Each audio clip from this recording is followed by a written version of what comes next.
대선이 이제 32일 앞으로 다가왔습니다. 시시각각 변하는 선거 주요 이슈와 생생한 현장 이야기 전해드리는 대선 상황실 시작합니다. 먼저 오늘의 레이스에서 각 주자들 움직임 살펴봅니다.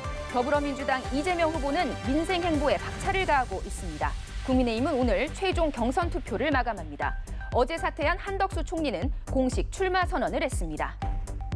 먼저 민주당 이재명 후보는 강원 철원과 화천 등 접경지로 향했습니다. 경청 투어를 이틀째 이어갔습니다. 전날 대법원이 공직선거법 사건을 유죄 취지로 파기환송하면서 사법 리스크가 다시 부각되고 있지만 직접 대응하기보다는 민생 행보로 돌파구를 찾으려는 모습입니다. 대대적인 공세를 펴고 있는 당과 역할을 분담하는 모양새로도 보입니다. 오늘 오신 김에 장 좀 많이 봐가지고 가세요. 네, 장 좀 많이 봐서 가세요. 네. 우리가 민폐를 끼치면 안 되니까. 이 후보는 접경 지역 공약으로 9.19 군사합의 복원과 대북전단, 오물풍선, 남북방송 상호 중단을 제시했습니다. 또 남북소통 채널을 다시 열고 평화경제특구, 기회발전특구 지정을 추진해서 접경지 경제를 살리겠다 이렇게 밝혔습니다. 아울러서 민방위 기본법 시행, 방음시설 지원, 군사시설 규제 완화 등으로 주민들의 재산권과 생활 여건도 함께 챙기겠다고 강조했습니다. 오늘 밤 최종 경선 투표를 마감하는 국민의힘 주자들은 막판 표심 잡기에 한창입니다. 김문수 후보는 국회의원 불체포 특권 폐지를 공약했고 GTX에 올라서 시민들을 만났습니다. 한동훈 후보는 경남 창원과 부산 재래시장에서 PK 표심을 공약하고 수도권으로 향했습니다. 최종 후보 선출을 하루 앞둔 두 후보, 특히 한덕수 전 총리와의 단일화 가능성에 뚜렷한 온도차를 보였습니다. 이제 빠른 시간 내에 한번 보든지 또 서로 소통을 해서 대책을 세워야 되겠습니다. 저는 이제 아직까지는 공식 후보가 아니라 내일 근데 그때 되면은 좀 더 책임 있는 말씀을 드리겠습니다. 과연 지금 이재명 민주당이 주도하는 저런 막가파식 개싸움에 네. 감당하실 수 있는 분들은 아니잖아요. 지금은 제가 싸워야 합니다. 제가 그럴 결기를 가지고 있고요. 네. 이런 가운데 한덕수 전 국무총리는 오늘 오전 국회에서 대선 출마를 공식 선언했습니다. 총리직 사퇴 하루 만입니다. 통상 외교까지 정쟁의 소재로 삼는 현실을 양심과 상식으로 도저히 납득할 수 없었다면서 출마 배경을 밝히고 당선 후 즉시 개헌 추진과 통상 문제 해결, 국민 통합을 3대 공약으로 내세웠습니다.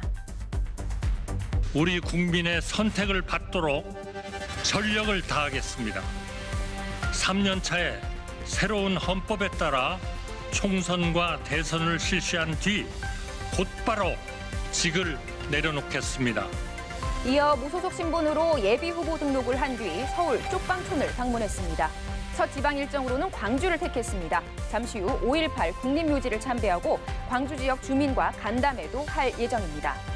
각 당 주자들의 움직임 이렇게 살펴보셨고요. 오늘의 키워드도 체크해 봅니다. 주목받는 주제요. 약자 동행입니다.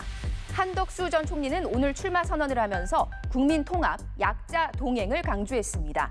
약자 동행은 이번 대선에 불출마를 선언한 오세훈 서울시장의 시정 철학이기도 한데요.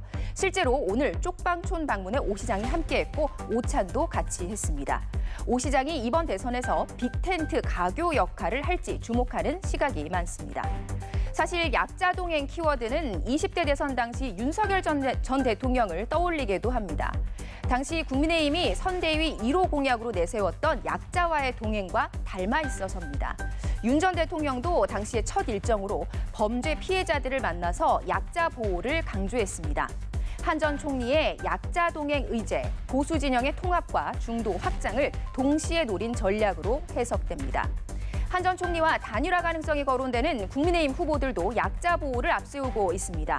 김문수 후보는 노동약자 보호를 내세웠고 한동훈 후보는 생애 맞춤형 복지로 복지 정책의 폭을 넓히겠다고 밝혔습니다.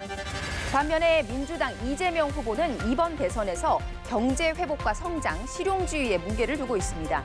20대 대선 때 강조했던 강자를 누르고 약자를 돕는 억강부약 대신에 중도층 흡수를 위해서 전략적 변화를 선택한 모습입니다. 그동안 약자 의제를 강조했던 쪽이 이번에는 성장에 더 힘을 싣고 반대로 성장에 방점을 찍었던 진영이 약자 정책을 앞세우는 전략 변화가 눈에 띕니다. 서로 의제를 맞바꾼 듯한 양 진영의 정책 방향이 표심에 어떤 영향을 줄지 관심이 쏠립니다. 대선판이 한덕수 전 총리의 등판으로 요동치고 있습니다.